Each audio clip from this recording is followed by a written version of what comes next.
Kita bicara tentang versi mereka, jadi mereka meyakini Nabi Isa yang disalib. Kemudian dia disalib, waktu disalib dia berkata, ya Ilya lima syabaqtani. Wahai bapakku, kenapa kau tinggalkan aku? Saya sampaikan kepada teman-teman saya waktu saya masih di Papua. Saya punya teman-teman orang-orang Nasara. Saya bilang, lihat, dalam Injilmu disebutkan Yesus berkata, wahai bapakku, kenapa kau tinggalkan aku? Berarti Yesus bukan bapak, karena dia sedang berbicara dengan zat yang lain. Jangan kalian berkata Yesus adalah bapak, bapak adalah Yesus. Kalau dia adalah bapak, bapak adalah dia, ngapain dia ngomong? Paham? Dia ngomong sama kan? Ya bapak, kenapa kau meninggalkan aku? Berarti ada yang meninggalkan, ada yang ditinggalkan. Paham tidak? Berarti dua zat yang berbeda. Sementara mereka meyakini Allah ya Yesus, Yesus adalah Allah. Loh kalau gitu Yesus lagi ngomong sama siapa? Dia bingung juga gitu. Kau bilang Yesus adalah Allah, Yesus lagi ngomong sama siapa waktu dia berkata, ya bapakku kenapa kau tinggalkan aku? Intinya akhirnya Yesus meninggal. Isa meninggal alaihissalam. Menurut versi mereka. Waktu meninggal, setelah itu dikuburkan dalam kuburan. Setelah itu beberapa hari dia bangkit. Yang dikenal dengan hari Paskah kalau nggak salah. Saya juga agak lupa, tapi intinya dia hari kebangkitan Isa al-Masih.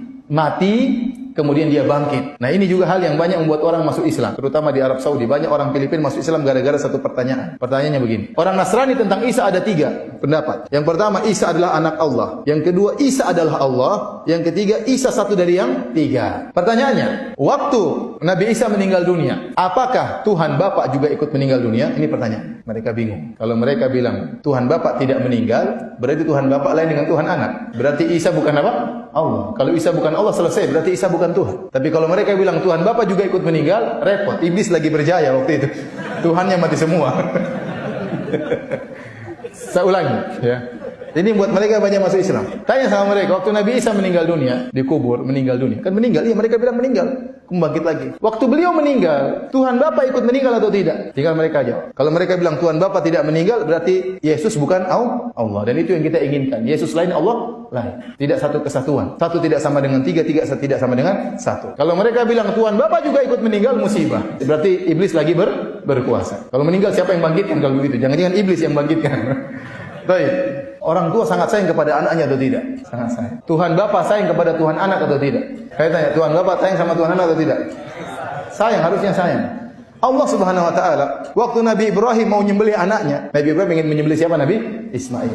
Allah sayang, Allah kirim siapa? Kirim kibas, kirim domba untuk disembelih. Itu anak orang padahal. Dia tolong anak orang. Anaknya sendiri tidak ditolong.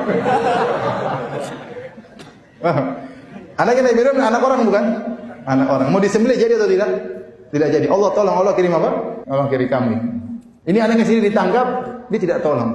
Apa itu bapak yang sayang sama anaknya? Ini yang menganutnya miliaran manusia. Lebih banyak daripada orang Islam. Agar antum bersyukur kepada Allah bahwasanya antum di atas apa?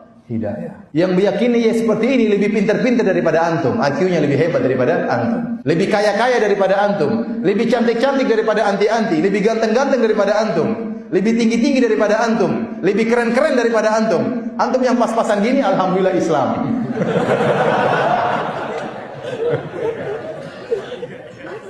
Oleh karenanya kita bersyukur kepada Allah ya. Ini nikmat hidayah Allah berikan tidak kepada sembarang orang. Ya.